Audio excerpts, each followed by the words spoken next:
अस्सलाम वालेकुम। जी तो क्लास आज का टॉपिक है हमारे पास। हमने पढ़ लिया था एटॉमिक कंटिन्यूअस स्पेक्ट्रम और हमने डिफरेंस पढ़ लिया था continuous spectrum and line spectrum का। आज एटॉमिक स्पेक्ट्रम यानी line spectrum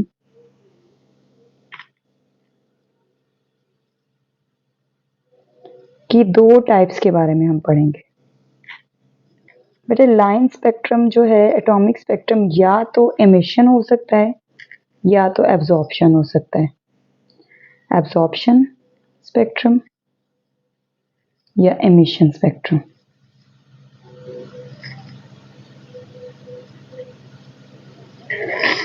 atomic emission spectrum या एटॉमिक एब्जॉर्प्शन स्पेक्ट्रम, दो स्पेक्ट्रम हो सकते हैं।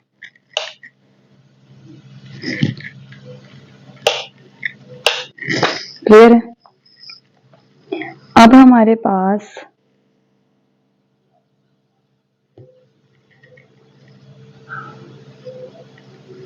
हम इनको एक्सप्लेन करते हैं कि एटॉमिक एमिशन बेसिकली क्या है और एटॉमिक एब्जॉर्प्शन बेसिकली क्या है। तो सबसे पहले हम एटॉमिक एब्जॉर्प्शन को डिस्कस करते हैं। ये देखिएगा बेटे, मैंने यहाँ पर एक गिलास का बॉक्स लिया। बेटे इसके अंदर discharge tube, glass discharge tube होती है, सपोज कर लें। मैंने ये एटम्स रख दिए हैं, ये एटम्स हैं। एब्जॉर्प्शन स्पेक्ट्रम को मैं डिस्कस कर रही हूँ। इन एटम्स को अगर तो बेटे इनके ऊपर से वाइट लाइट फॉल करवाई जाए, मैं लिख देती हूँ वाइट लाइट।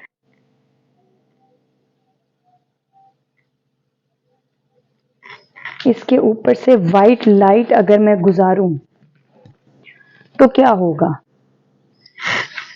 अगर मैं इनमें से एक एटम को जरा बड़ा करके आप लोगों को दिखाऊं, ये हाइड्रोजन का एक न्यूक्लियस है, ये इसका इलेक्ट्रॉन है। बेटे आपको पता है लाइट जो होती है वो क्वांटाइज्ड होती है। क्वांटाइज्ड का मतलब है कि लाइट के अंदर जितने भी लाइट जो है इसमें एनर्जी पैकेट्स हैं, एनर्जी पैकेट्स हैं। और जितने भी लाइट के अंदर एनर्जी पैकेट्स हैं उनके अंदर स्पेसिफिक वेवलेंथ की क्या मौजूद होती है? Heat, light. अब सपोज कर लेते हैं हमारे पास जो ये है, मैं कह देती हूँ ये इसकी वेवलेंथ 5 है।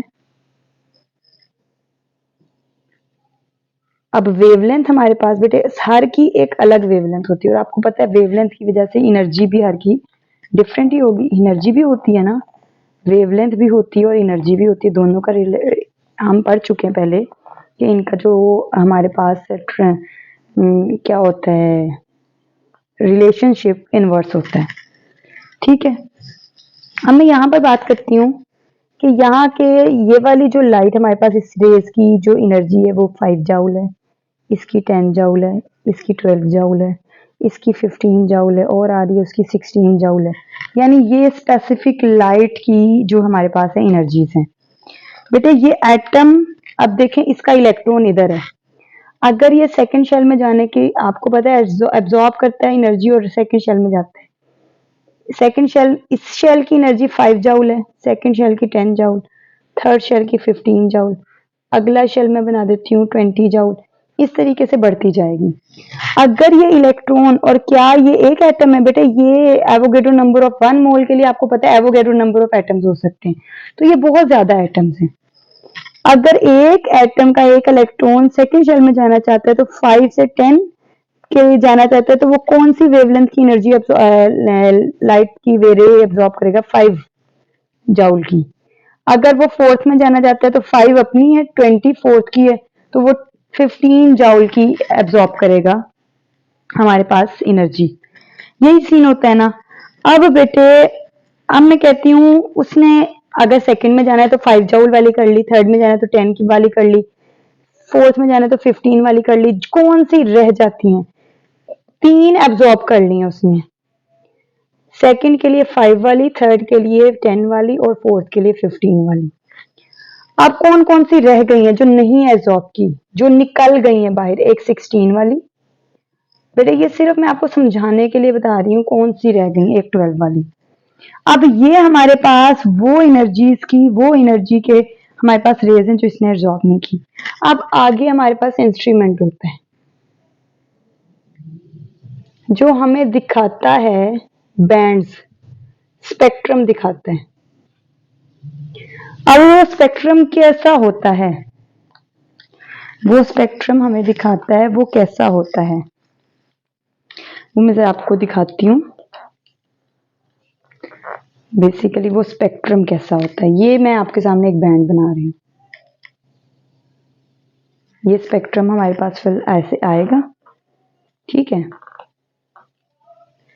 स्क्रीन थोड़ी सीधी करके आपको क्लियर दिखाते हैं हम, ठीक है। अब मैं इसके अंदर, इस स्पेक्ट्रम के अंदर क्या बनाती हूँ, 1 2 3 4, मैंने इसमें लाइंस बनाई हैं, मैंने इसके अंदर लाइंस बनाई है बेटे, मैं इनको कहती हूँ दीज आर डार्क लाइंस।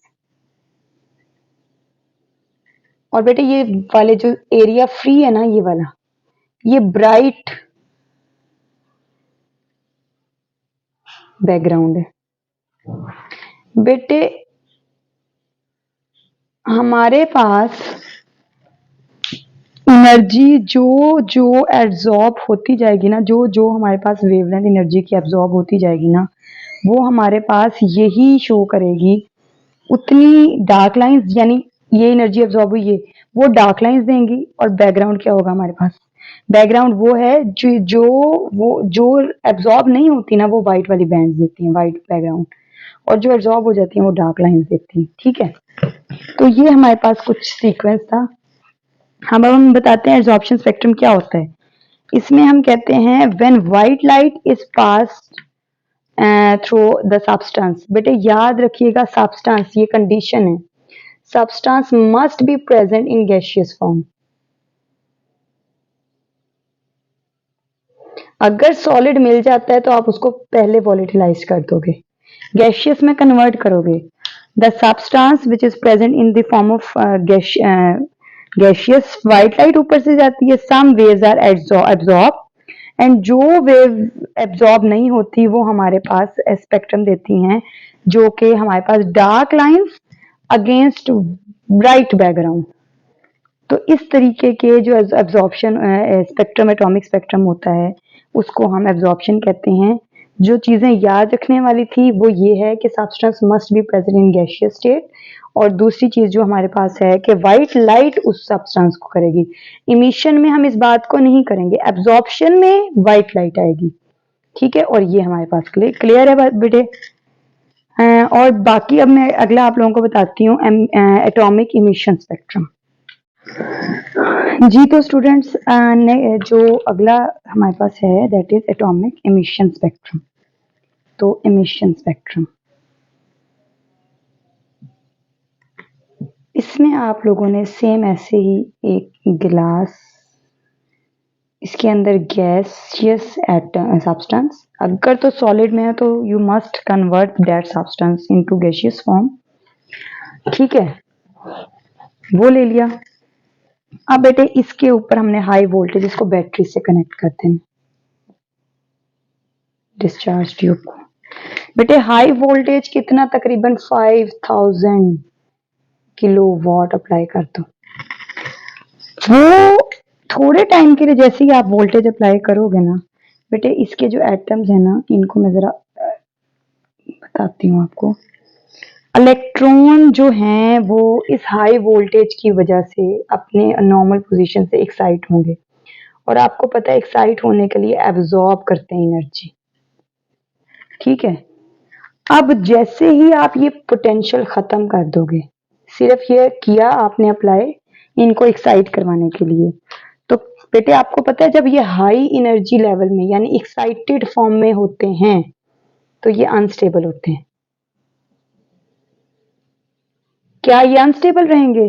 बिल्कुल भी नहीं। ये जैसे ही वोल्टेज सोर्स खत्म होगा ये डी एक्साइट होंगे और ये कुछ वेवलेंथ एनर्जी की डी एक्साइट होकर रिलीज करेंगे। ठीक है, अब ये कौन सी एनर्जी की वेवलेंथ को रिलीज करते हैं वो आगे हमारे पास इंस्ट्रूमेंट होता है जो हमारे पास इसका स्पेक्ट्रम हमें बताता है। अब बेटे स्पेक्ट्रम हमारे पास कैसा आता है इसका, जैसे लास्ट टाइम आप लोगों ने पढ़ा, इसका स्पेक्ट्रम हम बनाएंगे। तो स्पेक्ट्रम हमारे पास ऐसे ही बैंड की फॉर्म में आएगा।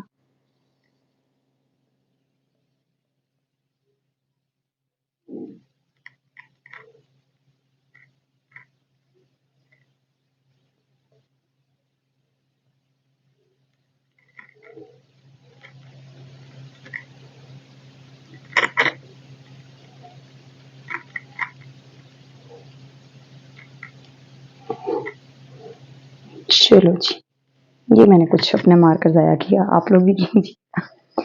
अच्छा, तो अब हमने क्या करना है,